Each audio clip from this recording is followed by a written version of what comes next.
In this video, we're going to be going through millionaire habits that I've adopted that have changed my life. A recent study found that most millionaires didn't actually inherit their wealth, they've had to accumulate it themselves. And so I think when you look at how some of these people have made their money, because they come from different areas, different careers, you really have to distill it down to a few key habits. And so it's this combination of consistent application of these daily habits that really compound over time. I've basically spent my whole career working in the finance industry and I'm an ex-investment analyst. I'm also going to be going through how I've adopted these and how they've affected my life. Building systems. This is one of the things that they talk about in Atomic Habits a lot, and for me this has probably been one of the bigger game changers. The idea is that rather than focusing on individual goals, you focus on the steps and the sequences and therefore the structure you need in order to achieve those goals. For me, instead of saying, I'm going to publish a YouTube video, I focus on the steps that are necessary and therefore the systems that are necessary in order to get to that video. So that might be spending half an hour every day going through the ideas in my head. One of the unexpected benefits is that this has really freed up a lot of time in other areas of my life. A perfect example is I've got a backlog of about 100 or so video ideas. And it's because I've specifically set aside a fixed amount of time every few days in order to go through some ideas, to be doing the research. So when I actually get to the point to sit down and script a video, I've got a backlog which I can refer to already. Quite easy to get overwhelmed by a larger task, but if you've already broken it down into smaller prerequisite pieces, you've potentially front-loaded a lot of the work already. So how can you apply this to your own life? I think the key thing is to identify an area in your life that you want to change or you want to improve and break down some of the systems that are going to be necessary in order to get there. A good example of building a system is maybe not necessarily that you have the goal to lose weight, but instead you just say, I'm going to exercise 3 times a week for 30 minutes, moving out of your comfort zone. Another important habit that millionaires have is that they're constantly moving out of their comfort zone. So we're all out of our comfort zone. Whether it's expanding their business into a new industry, whether it's hiring someone who they've never hired before. And so by challenging yourself to do new things, you eventually find yourself in a situation where you will strike gold eventually. For me, starting this YouTube channel was absolutely a step outside of my comfort zone. There are so many skills that I didn't feel as though I had, maybe I still don't have, but I'm working on them and I'm building them. And I think some of the more tangible improvements are you potentially can accumulate new skills which you might be able to apply to other parts of your life. So maybe you work on your communication skills by doing something completely new, by joining a new club, and it means you're in a situation where you can apply that to your work. Maybe you do acting lessons or something like that. And then when it comes to giving a presentation, you've overcome your fear of public speaking. Having a good friendship group. Who you decide to surround yourself with, I think, says a lot about you. Now, some people take this to kind of psychopathic levels where it's just like, unless your friends are rich, they're not worthy of your time. And I'm just like, no. It's perfectly fine to have friends who are supportive of you, who you like spending time with. But I think it's also perfectly beneficial and a really good idea to also surround yourself with people who push you into new things. Now, those don't necessarily have to be financial goals, they don't have to be career goals.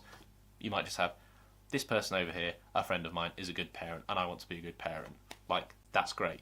That has no conceivable economic benefit, but I think it's something you should always be striving towards. And so I think having a supportive network of friends will pay dividends over the longer term. Maybe when your confidence is waning about a new project, should I carry on with this job application? Just having someone who's whispering in your ear saying, yeah, go on then, it's really going to be worth it in the end. So this doesn't necessarily mean that you have to cut friends off or anything as dramatic as that. I think it can just be a case of potentially identifying new friendship groups, but also definitely make time to always spend time with your friends and nurture some of those friendships. They can be a really important part of your life over the longer term. Automate your finances. This is something that I've picked up on from The Automatic Millionaire by David Buck. It's a really good book which I would encourage people to read. Automating your finances, I think, is a good example of building systems. It's not necessarily the case that you'll have a goal to save a particular amount every month and you've got to remember to do that. Say you want to have a certain amount of money saved up by this time next year. You divide that amount by 12 and that gives you how much you need to save. And rather than remembering to put the money in there, all you do is you just set up the direct debit. Money goes boop, boop. And I actually have a video, which I'm working on at the moment, coming out. Make sure you subscribe so you don't miss out, where we're going to be going through how you should be automating your finances. Now, quickly, one of the ways I've applied this to my own personal circumstances is we have another video, link is in the description below, about how to make your kids millionaires. The key thing that underpins all of that is I just set up automatic deposits. First of the month, money goes into the ISAs for my 2 boys. Done deal. Nice and easy. Just set it and forget it. You want to improve your finances, and then seeing if there's a system that you can set up in order to facilitate that can really just help to alleviate some financial woes. And of course, less admin. Less of an admin headache. Wouldn't we all like that? time blocking. Now, the idea about time blocking, there are a few different variations of it from different people, but the idea about time blocking is you focus on individual tasks and you for a specific quantity of time. And this really allows you to prioritize the things that you have to get done that day. One of the benefits that I've certainly found from this is I can be a bit of a scatterbrain, and so by knowing I've got the next 45 minutes blocked out to do this thing, I find it much easier to stay focused on doing those tasks. Create reasonably loose daily or weekly schedules. I personally, I don't think you have to have every second of every day. She always plans ahead. Doing something productive or anything like that, but I just think having consistent times when you're going to go to the gym on this time, on this day, as often as you reasonably can do. The next one is to simplify your life. Now, this is one that I resonated with a lot, and I think it's very easy to mischaracterize this as just living in a hovel because you don't need electricity or. Oh, well, that would simplify things for everyone but you. No, that's not what it's about. For me, it was about examining particular parts of my life, really in detail, and seeing what I could do to simplify them. A key one for me is I had pensions from all of my various workplaces all over the place, getting charged fees left, right and centre, and so I decided to consolidate them all into a single SIP. And that's made life so much easier. I'm only getting charged fees on one pension account, I know where all the money is, I know where it's invested, I can see what the returns are, and it's just a really simple trick like that is just so much less stressful than having to manage all these various pension pots dotted around. Now, when you've got your simplifying glasses on, I don't think you necessarily have to be stingy. It's just about deciding what really adds value to your life, what really is going to help you achieve your longer term objectives, and really focusing on those. So how are some practical ways that you can simplify your life? But I think the key thing for me is, and this is something we've talked about a lot on this channel, is making sure that the energy or the expense that you have to go to is proportional to the utility that you get from it. Do you need to have all these bank accounts, all these credit cards that you are trying to squirrel away points on, and actually you might forget to pay the bill one time even though you've got the money? So actually having fewer cards where you can accumulate those benefits is probably a better way of doing it. That brings me nicely on to the next one, thinking about the longer term. One of the key things, I think, one of the key hacks that millionaires have really focused on is they understand that compounding is important and it takes the effort out by focusing on a longer time horizon. The longer you give it, the more of the heavy lifting compounding can do for you. Whether that's money, whether that's habits, whether that's relationships. What's your long-term plan? So a good example is choosing to work now, accumulate money early on in your life so that you can retire later.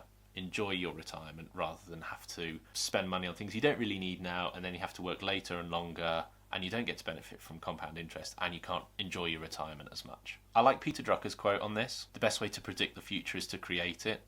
One of the ways that I've applied this to my own life is to my kids. Video about it, links in the description, how to make your kids millionaires and pay less tax in the process. The topic of the video really is about how I've set up various investment accounts for all of my kids to get them through university, to secure their financial future into retirement.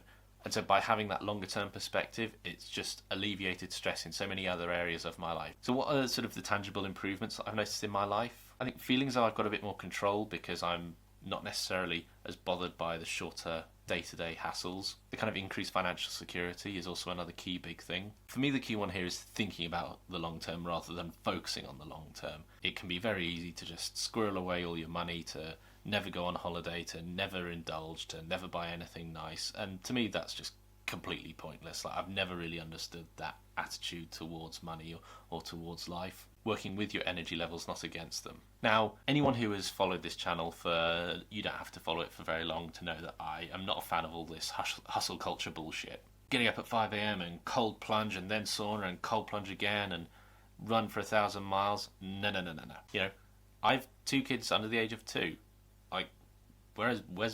How am I going to fit a 4 a.m. cold plunge in? The key thing for me that I really focused on when I've started to read about this is embracing my energy levels. So if I wake up in the morning and I have energy, then yeah, I'm going to try and exercise. I'm going to try and go for a run.